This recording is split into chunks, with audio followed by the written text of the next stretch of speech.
Hello সবাইকে। তো welcome to Pathsala point. আজকে আমরা ক্লাস 7-এর নিজে করি 1.2 এর ম্যাথগুলো সলভ করব, ঠিক আছে? তো তোমরা দেখতে থাকো পরপর কিভাবে কি সলভ করছি। কোনো যদি কোয়েশ্চেনে তোমাদের ডাউট থাকে তোমরা অবশ্যই কমেন্ট সেকশানে লিখবে, আমি প্রত্যেককে রিপ্লাই দেওয়ার চেষ্টা করব। তো দেখো, আজকে আমাদের নিজে করি 1.2 এর ফার্স্ট ম্যাথটা কি আছে। ফার্স্ট ম্যাথটা আছে একটি চাকা 55 বার ঘুরে 77 মিটার পথ যায়, 98 মিটার পথ যেতে ওই চাকা কতবার ঘুরবে হিসাব করি। তো এটাকে যদি আমি এখানে, এটা তো দেখো এই অঙ্কগুলো ঐকিক নিয়মের অঙ্ক, এর আগেও তোমরা করেছো।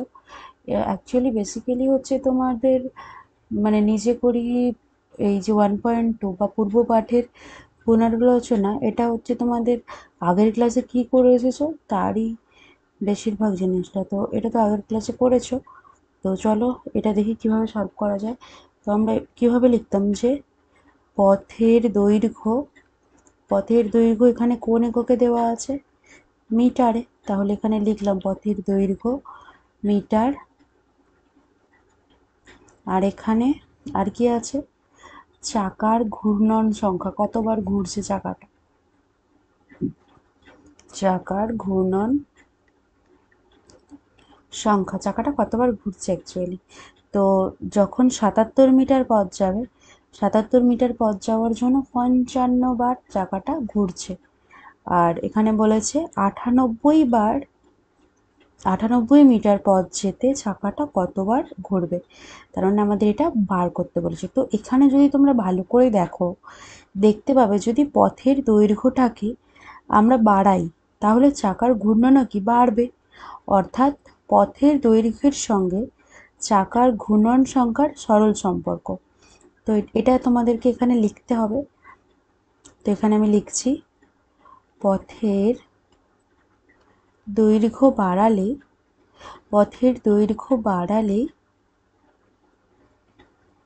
চাকার ঘূর্ণন সংখ্যাও বাড়বে, চাকার ঘূর্ণন সংখ্যাও বাড়বে। পথের দৈর্ঘ্য বাড়ালে চাকার ঘূর্ণন সংখ্যাও বাড়বে, অর্থাৎ পথের দৈর্ঘ্যের সঙ্গে চাকার ঘূর্ণন সরল সম্পর্ক, চাকার ঘূর্ণন সরল সম্পর্ক। এটা আমরা লিখলাম। লেখার পরে এরপরে আমরা কিভাবে সলভ করব দেখো। এবারে দেখো এটা লিখে দিয়েছি এখানে। অতএব এটাকে আমরা কি লিখতে পারি? ঐকিক নিয়মে সমাধান করব। কি আমরা কি লিখতাম ছোটবেলায়, যে আগের ক্লাসে লিখে এসেছি 77 মিটার পথ যেতে চাকার ঘূর্ণন সংখ্যা হয় 55। চাকার ঘূর্ণন সংখ্যা 55। এটা একটু আমার এখানে লেখাটা মানে হয়ে গেল। এটাকে যদি একটু ছোট করা যেত, দাঁড়াও আরেকবার তাহলে এটা লিখে দিচ্ছি, এটা মুছে, এটা একটু এখান থেকে ইরেজ করে দিই, দিয়ে আরেকবার লিখছি, ছোট করে লিখবো এবারে যাতে এই জায়গাটার মধ্যে হয়ে যায়। তাহলে এখানে কি লিখব? 77 মিটার পথ যেতে 77 মিটার পথ যেতে 77 মিটার পথ যেতে চাকার ঘূর্ণন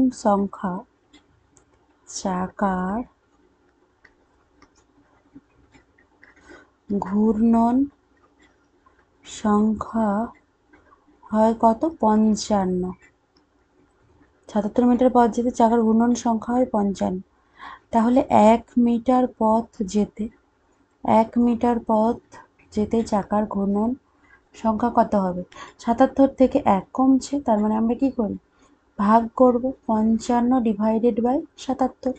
তারপরে আমাদের কোয়েশ্চেনে কি চেয়েছে? 98 মিটার।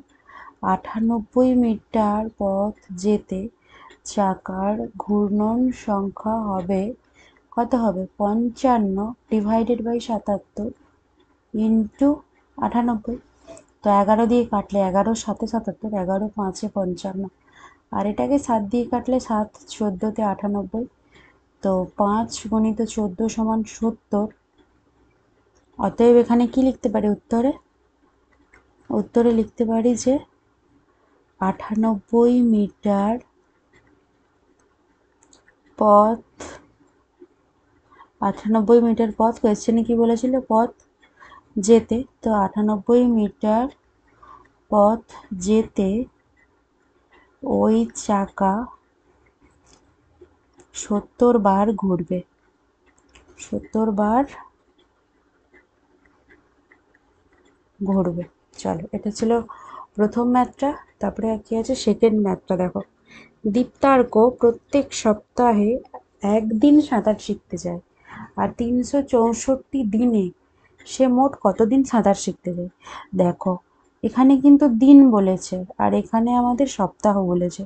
তাহলে আগে আমরা কি লিখবো? আগে আমরা এখানে লিখবো, এখানে কি লিখবো? আমরা কি জানি যে এক সপ্তাহ সমান কত দিন? 7 দিন। এটা তো আমরা জানি, এক সপ্তাহ সমান 7 দিন। এখানে মোট দিন সংখ্যা লিখি, মোট দিন সংখ্যা, আর এখানে সাঁতার কাটার দিন সংখ্যা, সাঁতার কাটার দিন সংখ্যা।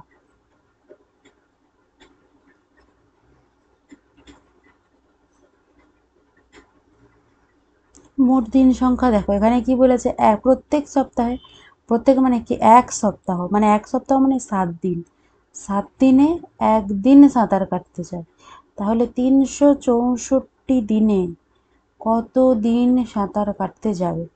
দেখো একটা জিনিস দেখো, যখন মোট দিন সংখ্যাটা, আমি এখানে মোট দিন সংখ্যাটা বাড়াবো, তখন আমার কিন্তু সাঁতার কাটার দিন সংখ্যাও বাড়বে।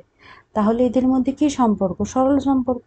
তো সেটা এখানে লিখব যে মোট দিন সংখ্যা, মোট দিন সংখ্যা বাড়ালে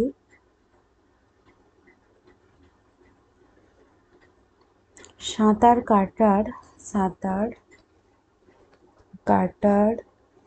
দিন সংখ্যাও বাড়বে, সাঁতার কাটার দিন সংখ্যাও বাড়বে। অর্থাৎ এদের মধ্যে সরল সম্পর্ক, অর্থাৎ এদের মধ্যে সরল সম্পর্ক। হলো।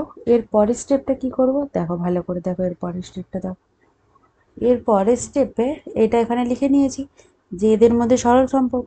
পরের স্টেপটা দেখো ঐকিক নিয়মে করব। কি লিখবো এখানে? এখানে লিখবো 7 দিনের মধ্যে, 7 দিনের মধ্যে দীপ্তার্ক, 7 দিনের মধ্যে দীপ্তার্ক একদিন সাঁতার কাটতে যায়, একদিন সাঁতার কাটতে যায়, একদিন সাঁতার কাটতে যায়,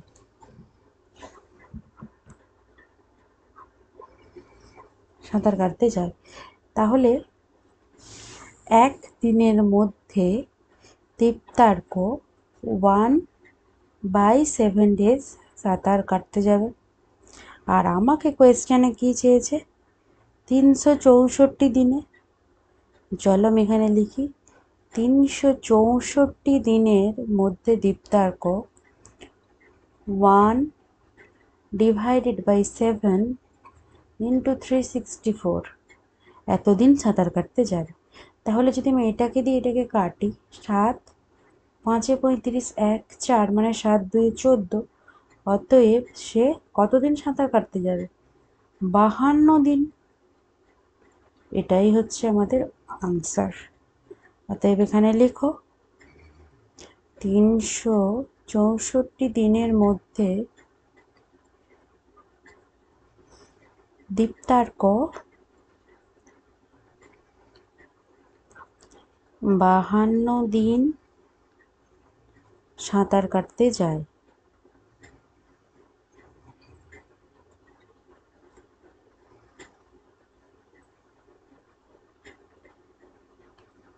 তারপরেরটা দেখো, তারপরেরটা কি বলেছে, তিনেরটা দেখো, তিনেরটা কি বলেছে দেখো, কবিতার 120টি কাগজের প্রয়োজন। প্রত্যেক দিস্তায় 24টি কাগজ আছে, তাহলে ধর কত দিস্তা কাগজ কিনবে হিসাব করে। তাহলে এখানে আমি আগে লিখব কাগজের সংখ্যা, কাগজের সংখ্যা মানে কটি কাগজ আছে। আর এখানে লিখব দিস্তা, কতকগুলি দিস্তা আছে, দিস্তা সংখ্যা। এইবার অঙ্কটা রিড করলেই দেখা যাচ্ছে যে প্রত্যেক দিস্তায় 24টি কাগজ আছে। প্রত্যেক দিস্তায় মানে এক দিস্তায় 24টি কাগজ আছে। 120টা কাগজের প্রয়োজন, তাহলে 120টা কাগজের জন্য কতগুলি দিস্তা লাগবে। দেখো এখানে বোঝাই যাচ্ছে যদি আমি কাগজের সংখ্যাটা বাড়াই তাহলে দিস্তার সংখ্যাও কি বাড়বে। সেই জন্য কাগজের সংখ্যা এবং দিস্তার সংখ্যার মধ্যে সরল সম্পর্ক, এটাই আমি লিখব যে কাগজের সংখ্যা বাড়ালে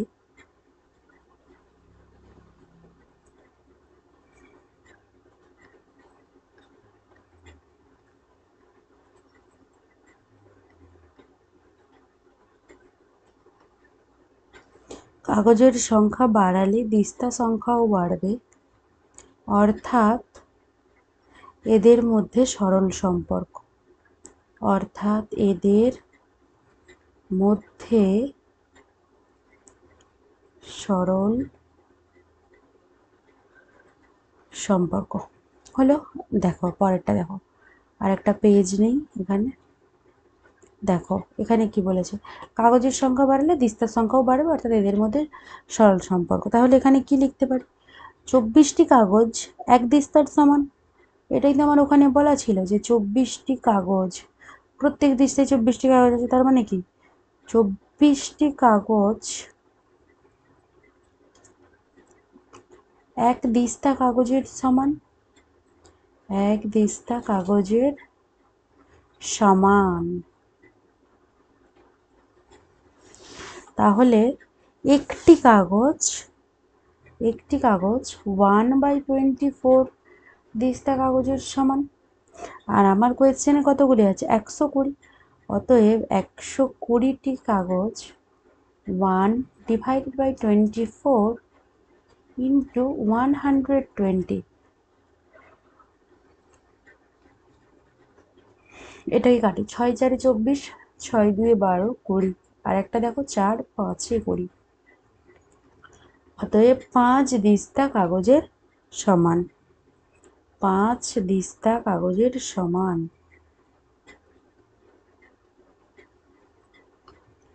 কাগজের সমান, এটাই আমাদের আনসার। চলো পরেরটা দেখো, পরেরটা কি বলেছে, 1 ডজন ডিমের দাম 48 টাকা হলে 32টি ডিমের দাম কত হিসাব করে দেখি। চলো 1 ডজন ডিমের দাম কত বলেছে, 48 টাকা। তাহলে আমি এখানে লিখি ডিমের সংখ্যা, আর এখানে কি লিখব, ডিমের দাম। দেখো কোয়েশ্চেনটা যখন ভালোভাবে তোমরা পড়বে, দেখো এখানে বলেছে 1 ডজন ডিম, এখানে বলেছে 32টি ডিম, তার মানে একটা ডজনে দেওয়া আছে, এটা টিতে দেওয়া আছে। তাহলে আমি আগে বার করি, 1 ডজন সমান কতগুলি, 1 ডজন সমান 12টি।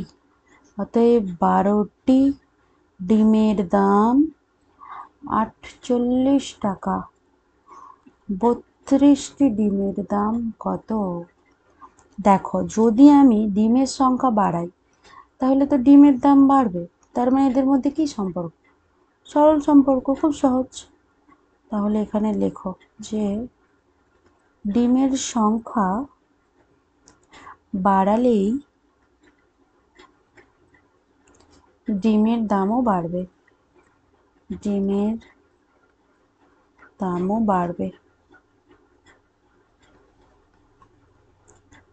অর্থাৎ এদের মধ্যে সরল সম্পর্ক।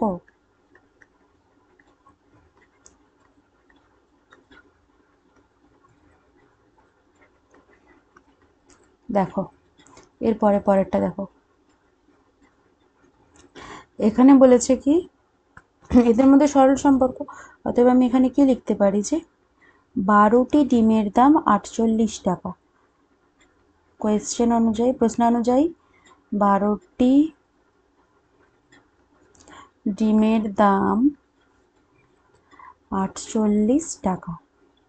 12টি ডিমের দাম 48 টাকা হলে একটি ডিমের দাম মানে কমছে, কমলে আমরা ভাগ করি ঐকিক নিয়মে, এত টাকা। আর আমাকে কি বলেছে কোয়েশ্চেনে 32টি ডিমের দাম, তাহলে 32টি ডিমের দাম, আবার 1 থেকে এটা বেড়েছে মানে গুণ করব 32 দিয়ে, 48 ডিভাইডেড বাই 12 ইন্টু 32। এইবার দেখো এটাকে কাটাকাটি করবো, 4 3 12, 4 8 32, 3 16 48। এইটা দেখো একসাথে লেখা হয়ে গেছে, পরে সমস্যা হবে, এখানটায় লিখছি 3 16 48 16। অতএব 16 গুণিত 8 সমান কত লিখবো? 16 গুণিত 8 নামটা পড়েছি 128, 128 টাকা, এটাই তো আনসার। অতএব এখানে অতএব দিয়ে কি লিখবে যে 32টি ডিমের দাম 128 টাকা। আমি এই নিচটা আর লিখলাম না, তোমরা একটু লিখে নেবে। দেখো তারপরটা দেখো 5এরটা, প্রতিদিন 5 ঘন্টা করে কাজ করলে 30 দিনে একটি কাজ শেষ করা যায়। প্রতিদিন 6 ঘন্টা করে কাজ করলে কত দিনে সেই কাজ শেষ করা যাবে হিসাব করে লিখি। তাহলে এখানে লিখো দৈনিক কাজের সময়, দৈনিক কাজের সময়, আর এখানে কি আছে দিন সংখ্যা, দিন সংখ্যা। দেখো 5 ঘন্টা করে কাজ করছে, এখানে ঘন্টায় দেওয়া আছে, এটা এটা ঘন্টাতে দেওয়া আছে। 5 ঘন্টা করে কাজ করছে, কত দিনে কাজ শেষ হচ্ছে? 30 দিনে। এবার আমাকে বলছে আমি 6 ঘন্টা করে কাজ করব, কত দিন লাগবে? যদি 5 ঘন্টা করে কাজ করে 30 দিনে শেষ হয়, 6 ঘন্টা করে কাজ করতে, তাহলে কি হবে? আরও কম দিন লাগবে, মানে দিন সংখ্যা বাড়ালে, এই কাজের সময় যদি বাড়াই তাহলে দিন সংখ্যা কমবে, আর যদি কাজের সময় কমিয়ে দিই তাহলে কি দিন সংখ্যা বাড়বে। অতএব তাহলে এদের মধ্যে কি সম্পর্ক? ব্যস্ত সম্পর্ক। তাহলে এটা লিখবো এখানে যে যদি আমরা দৈনিক কাজের সময় বাড়িয়ে দিই, যদি দৈনিক কাজের সময় বাড়ালে, দৈনিক কাজের সময় বাড়ালে কাজটি শেষ করতে কম দিন লাগবে। স্পষ্ট তো, বোঝাই তো যাচ্ছে। যদি আমি 5 ঘন্টার জায়গায় 6 ঘন্টা কাজ করি তাহলে তো আমার একটা ঘর কমপ্লিট হচ্ছে। প্রথমে 5 ঘন্টা করে কাজ করছিল, 30 দিন লাগছিল, তারপর শ্রমিকরা ভাবলো যে না আমরা 6 ঘন্টা করে কাজ করব, তাহলে কম দিন লাগবে। অতএব ব্যস্ত সম্পর্ক, এটাই আমরা এখানে লিখছি যে দৈনিক কাজের সময় বাড়ালে কাজটি শেষ করতে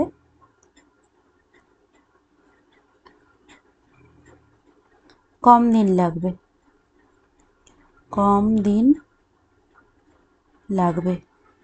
আবার দৈনিক কাজের সময় কমলে, আবার দৈনিক কাজের সময় কমলে, কাজের সময় কমলে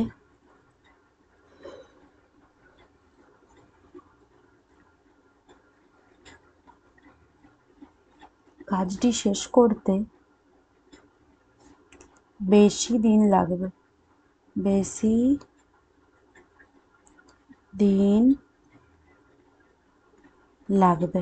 অর্থাৎ এদের মধ্যে ব্যস্ত সম্পর্ক। দেখো পরের স্লাইডে লিখে দিচ্ছি যে অর্থাৎ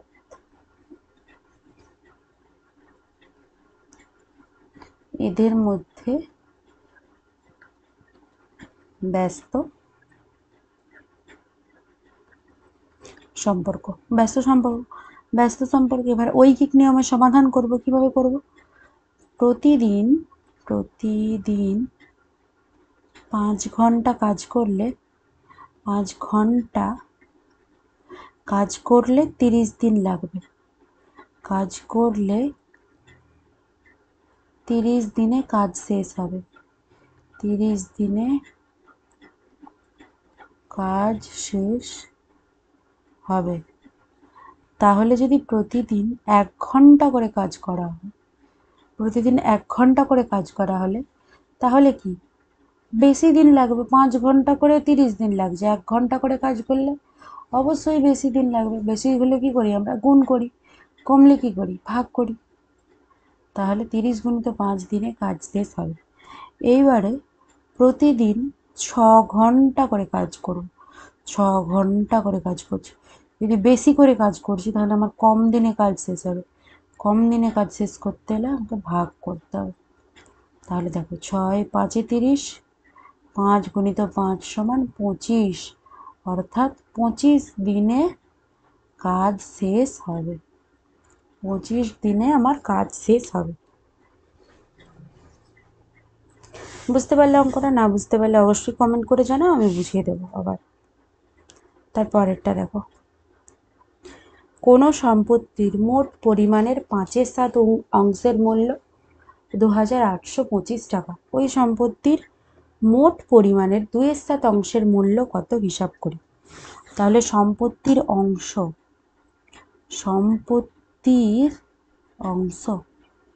আচ্ছা এটা কত দাগ লেখা হলো না? এটা 6-এর দাগ।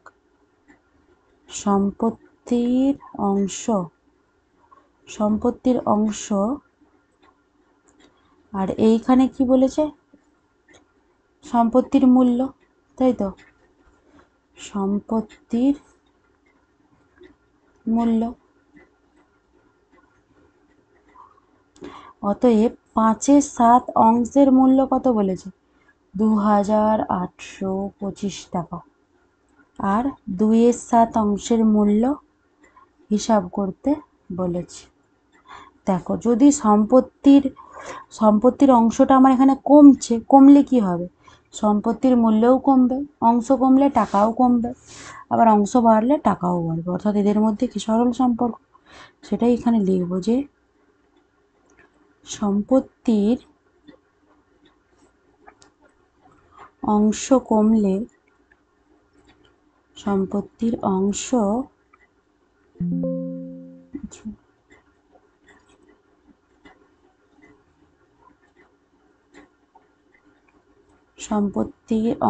কমলে সম্পত্তির মূল্যও কমবে। সম্পত্তির মূল্যও কমবে। আর সম্পত্তির অংশ বাড়ালে সম্পত্তির মূল্যও বাড়বে। অর্থাৎ এদের মধ্যে সরল সম্পর্ক। অর্থাৎ এদের মধ্যে সরল সম্পর্ক।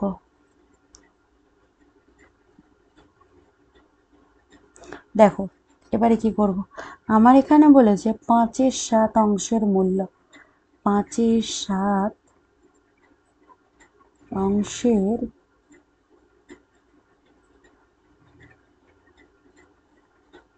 মূল্য 2825 টাকা। তাহলে যদি আমি 1 অংশের মূল্য দেখি, 1 অংশের মূল্য 2825 ভাজিত 5/7 টাকা, তাই তো? আর 2/7 অংশের মূল্য, যেটা আমাকে কোয়েশ্চেনে বার করতে বলেছে, 2825 এই যখন ভাগ আকারে থাকে, তোমরা মনে করো যে মানে সরল করার ক্ষেত্রে আমরা গুণ করতে গেলে কি করতাম, উল্টে দিতাম, 7-এর 5 হয়ে যেত, এটাই হবে। আর এখানে 2-এর 7 অংশ বার করতে বলেছে, ডিভাইডেড বাই কত লিখবো, 2-এর 7, 2 ভাজিত 7, এই 7টা যখন এখানে ভাগ আকারে আছে এটা ওপরে চলে যাবে, গুণ আকারে হয়ে যাবে, তাহলে এটাকে কি লিখবো, 2825 গুণিত 7 গুণিত, দেখো এখানে এটা কঠিন হয়ে যাবে, আর একটু সহজভাবে বোঝাই। আর একটু সহজভাবে বোঝাতে গেলে এই অংশটাকে আমি রিমুভ করে দিচ্ছি তোমাদের, এখানটা ভালো করে দেখো, না হলে বুঝতে পারবে না, জগা খিচুড়ি হয়ে যাবে।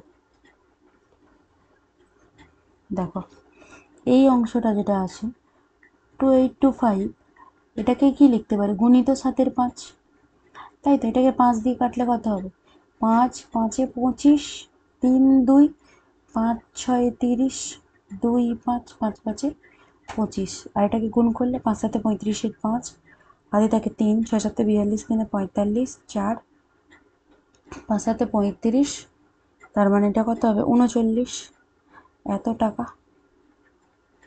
এইবার আমাকে বার করতে বলেছে 2-এর 7 অংশের মূল্য। 2-এর 7 অংশের মূল্য বার করতে গেলে কি করবো, এটাকে গুণিত 2-এর 7, এটা তুলনামূলক সহজ হলো। এটাকে এটা দিয়ে করলে কত হবে, 7 5-এ 35, 3 5 7 5-এ 35, 7 5-এ 35, ভুল হচ্ছে, 4 5 7 6-এ 42, 3 5 7 5-এ 35।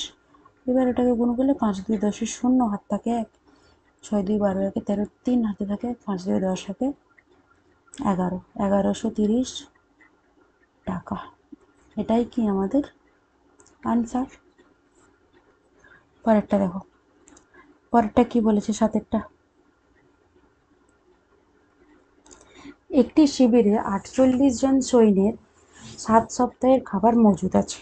যদি ওই দলে আরও 8 জন সৈন্য যোগ দেয়, তাহলে ওই পরিমাণ খাবারে কত সপ্তাহ চলবে তা হিসাব করি। তাহলে এখানে সৈন্য কতজন আছে, তার মানে কি, দেখো আমি একটু ভালো করে লিখছি। এখানে এটা লিখতে গেলে সৈন্য, এটা একটু প্রবলেম করছে, এই পেন ট্যাবটা একটু প্রবলেম করছে, এখানটা লিখে দেখি, সৈন্য সংখ্যা, সৈন্য সংখ্যা, আর এখানে কি লিখতে পারি, সৈন্য সংখ্যা লিখি, আর এখানটায় আরেকটা কি বলেছি, সপ্তাহ, 7 সপ্তাহের খাবার মজুদ আছে, কত সপ্তাহ, তার মানে সপ্তাহের সংখ্যা, সৈন্য সংখ্যা আর সপ্তাহের সংখ্যা। দাঁড়াও, এই লেখাটা ঠিক ঠিক হচ্ছে না,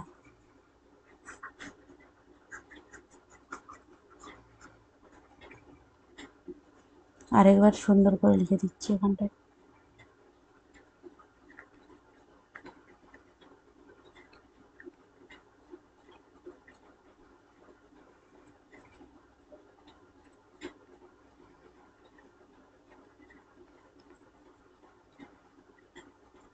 দেখো 48 জন সৈন্যের 7 সপ্তাহের খাবার মজুদ আছে, আবার 8 জন বাড়িয়ে দিয়েছে, তার মানে 48-এর সঙ্গে 8 বাড়িয়ে দিয়েছে, তার মানে কতজন, 56 জন সৈন্যের কত দিনের খাবার মজুদ আছে। যদি আমি এখানে সৈন্য সংখ্যা বাড়িয়ে দিই, সৈন্য সংখ্যা বাড়ালে একই পরিমাণ খাবার কতদিন চলবে, কম দিন চলবে, কারণ বেড়ে গেছে সৈন্য সংখ্যা। তো যদি আবার সৈন্য সংখ্যা আবার কমিয়েও দিই, তখন কী হয়ে যাবে, তখন সপ্তাহ সংখ্যা বাড়বে, মানে বেশি দিন তারা আরও খেতে পাবে। তো এদের মধ্যে কি সম্পর্ক, স্পষ্টতই ব্যস্ত সম্পর্ক। তো এখানে লিখছি, সৈন্য সংখ্যা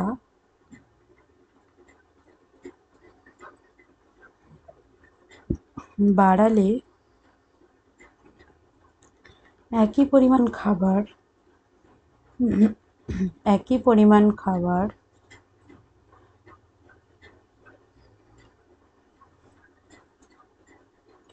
কম দিন চলবে, কম দিন চলবে, অর্থাৎ এদের মধ্যে ব্যস্ত সম্পর্ক, এদের মধ্যে ব্যস্ত সম্পর্ক। দেখো পরেরটা দেখো, ব্যস্ত সম্পর্ক। এবার তাহলে এখানে কি লিখতে পারি যে 48 জন সৈন্যের খাবারে, 48 জন সৈন্যের খাবারে, 48 জন সৈন্যের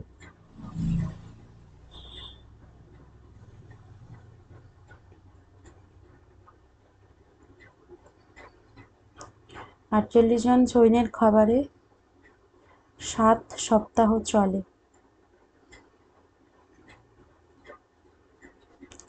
একজন সৈন্যের খাবারে, একজন খাবারে কতদিন চলবে? একজনের যদি হয় তাহলে বেশি দিন চলবে, 7 গুণিত 48 সপ্তাহ চলে। আর এখানে কি বলেছি? 56 জন, 56 জনের জন্য কম দিন যাবে ওই খাবারটাই। 7 × 48 ডিভাইডেড বাই 56। এবারে যদি আমি এটাকে করি 7 8 56, 8 6 48, কতদিন চলবে? 6 দিন চলবে, 6 দিন চলবে। এই এখানে তো দিনে বার করতে পারেনি, আমারই ভুল হয়ে গেল, সপ্তাহে বার করতে বলেছি। অতএব 7 সপ্তাহ, 6 সপ্তাহ চলবে। দেখো এটা গেল 7-এরটা। এরপরে আছে 8-এরটা। 8-এরটা কি বলেছে দেখো, একটি জাহাজে 50 জন নাবিকের 16 দিনের খাবার মজুদ আছে। 10 দিন পরে আরও 10 জন নাবিক তাদের সাথে যোগ দিল, তাহলে বাকি খাবারে সকলের কতদিন চলবে? এখানে আগে লিখি তাহলে, নাবিকের সংখ্যা, আর এখানে কি লিখব? দিন সংখ্যা।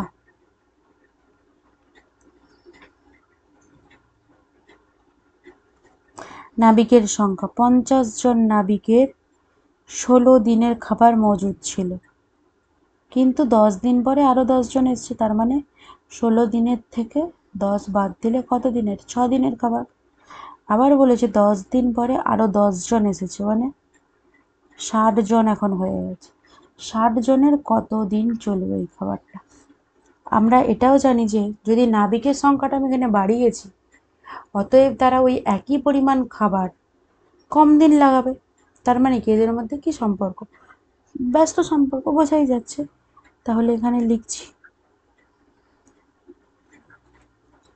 নাবিকের সংখ্যা বাড়ালে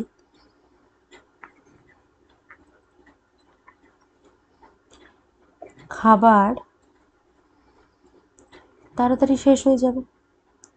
একই পরিমাণ খাবার, নাবিকের সংখ্যা বাড়ালে একই পরিমাণ খাবার, একই পরিমাণ খাবার কম দিন চলবে, কম দিন চলবে, অর্থাৎ এদের মধ্যে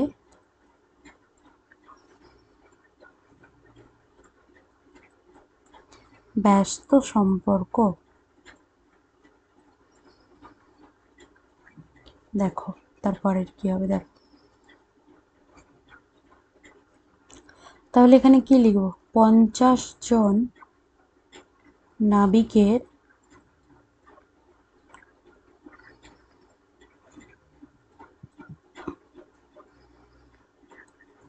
50 জন নাবিকের 6 দিন খাবার চলবে। 50 জন নাবিকের জন্য 6 দিন খাবার চলবে, অতএব একজন নাবিকের ওই খাবারটাই আরও বেশি দিন চলবে। তার মানে 50 গুণিত 6 দিন খাবার চলবে। যদি আমার 60 জন নাবিক এসে যায়, 60 জন নাবিক এসে গেলে কি হবে? কমে যাবে, কম দিন চলবে, স্বভাবতই কম দিন চলবে। আর 0 0 কেটে গেল, ছয় ছয় কেটে গেল, কতদিন চলবে? 5 দিন চলবে। বোঝা গেল? এটাই আনসার। 5টা এখানটা একটু আজকে এই পেন ট্যাবটা খুব প্রবলেম করছে। 5টাও লিখেছি, ঠিক মতো আসছে না। দেখো এটাই আনসার। পরেরটা দেখো, এটা আজকে সেকেন্ড লাস্ট ম্যাথ। নয়েরটা কি বলেছে? 20 জন লোক ঠিক করলো তারা 30 দিনে একটা বাড়ি সারানোর কাজ সম্পন্ন করবে, কিন্তু 6 দিন পর দেখলো তাদের মধ্যে 8 জন লোক অসুস্থ হয়ে পড়েছে। হিসাব করে দেখি কতদিনে তারা বাড়ি সারানোর কাজটা শেষ করবে। তাহলে এখানে লিখছি জনসংখ্যা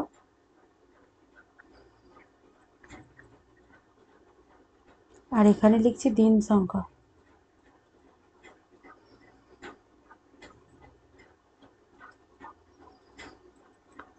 কুড়ি জন লোক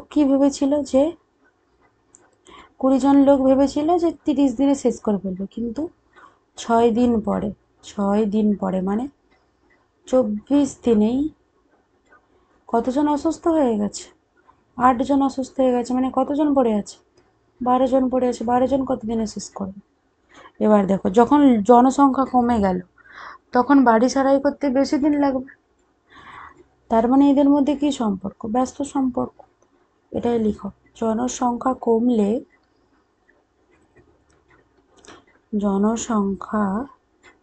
কমলে বাড়ি সারাই করতে বেশি দিন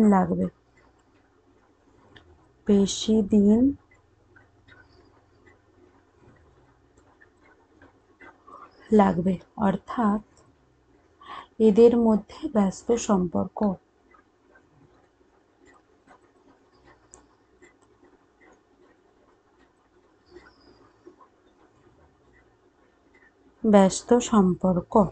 ঠিক আছে, দেখো পরেরটা দেখো, ব্যস্ত সম্পর্ক। এবার এখানে কি লিখতে পারি? যে 20 জন লোক বাড়ি সারাই করতে 24 দিন সময় নেয়। বাড়ি সারাই করতে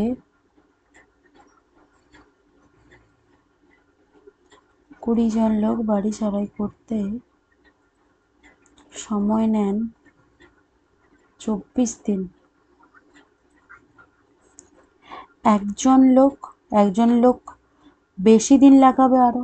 একজন লোক যদি পুরো কাজটা করছে, বাড়িটা সারাচ্ছে 20 জন লোকের জায়গায়, অবশ্যই তার বেশি দিন লাগবে, তাই জন্য গুণ হচ্ছে।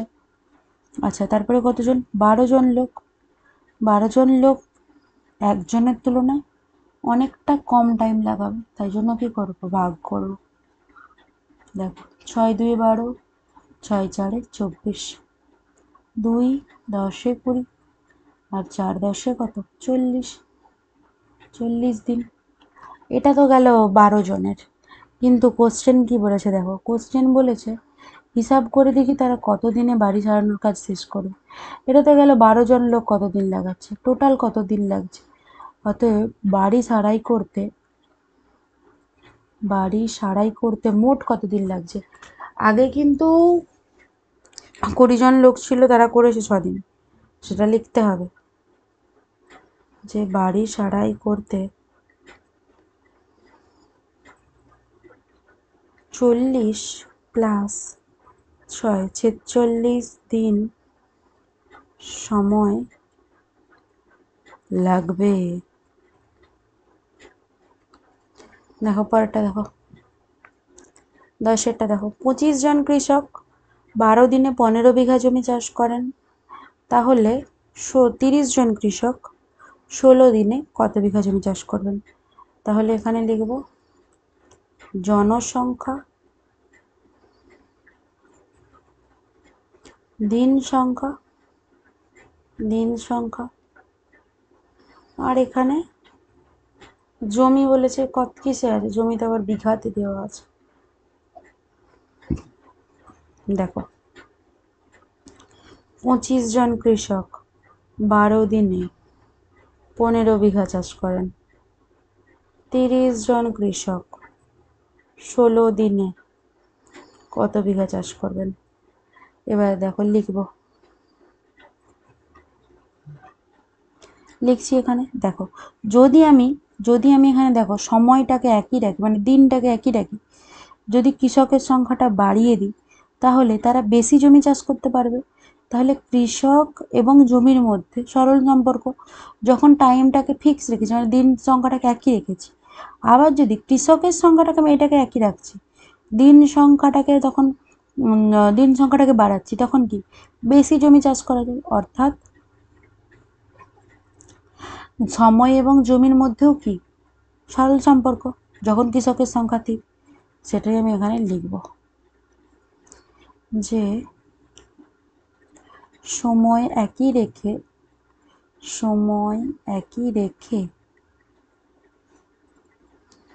কৃষকের সংখ্যা বাড়ালে সময় একই রেখে কৃষকের সংখ্যা বাড়ালে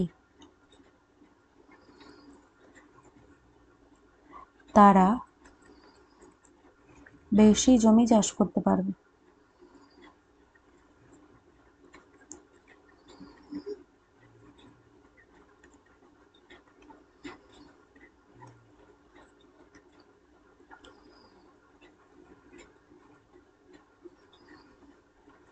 তাই কৃষক ও জমির মধ্যে সরল সম্পর্ক, কৃষক ও জমির মধ্যে সরল সম্পর্ক। আবার একইভাবে যদি লেখা হয় যে যখন আমি কৃষককে একই রাখছি, যখন আমি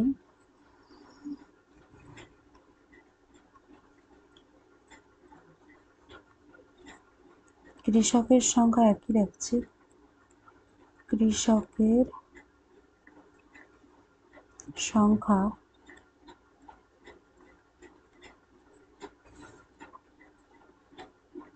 একই রাখলে বেশি জমি, কৃষকের সংখ্যা একই রাখলে বেশি জমি, কৃষকের সংখ্যা যদি একই রাখি, বেশি জমি চাষ করলে সময় বাড়বে। তাই সময়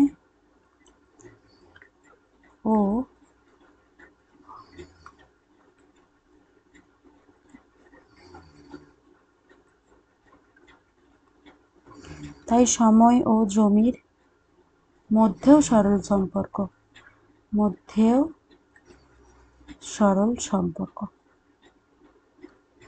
বোঝা গেল? পরেরটা দেখো, এই পাতায় করছি না, পরের পেজে করছি। যে এখানে এবার লিখছি 25 জন কৃষক 12 দিনে কত বিঘা চাষ করে? 15 বিঘা চাষ করতে পারে। 15 বিঘা। আর এখানে একজন কৃষক 12 দিনে চাষ করতে পারে। কি হবে? কম করবে তো একজন কৃষক, 15 ভাজিত 12 বিঘা। একজন কৃষক একদিনে আরো কম করবে, 15 ভাজিত 12 গুণিত 25, এত বিঘা। এরপর দেখো, আচ্ছা, আমি তো ভুল করলাম, এখানে তো 15-র নিচে 25 হতো।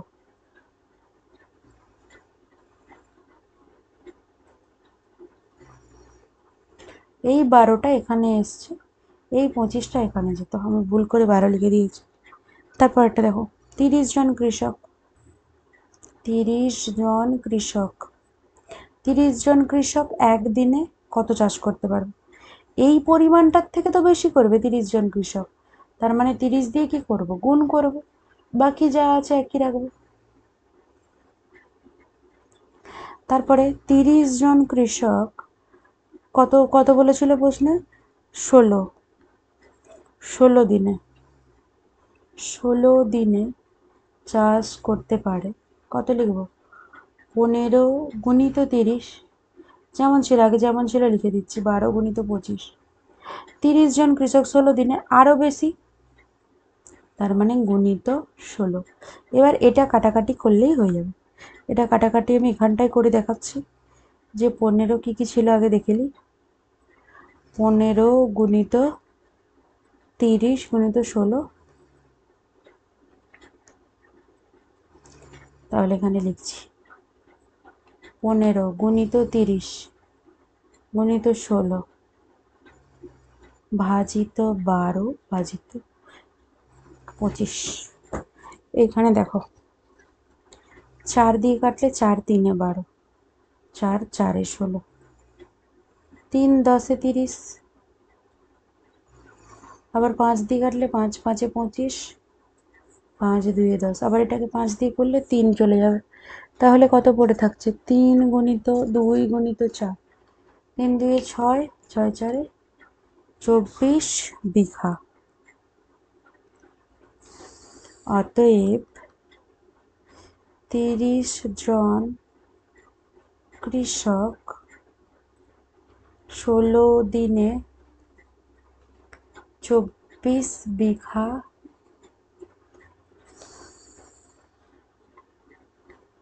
চাষ করে। 24 বিঘা জমি।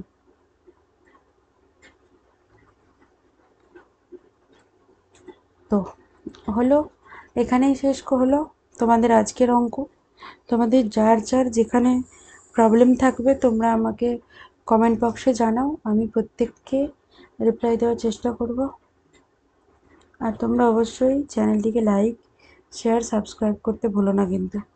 চলো আজকের মতো এখানেই শেষ করলাম, টাটা, আবার নেক্সট ক্লাসে দেখা হবে।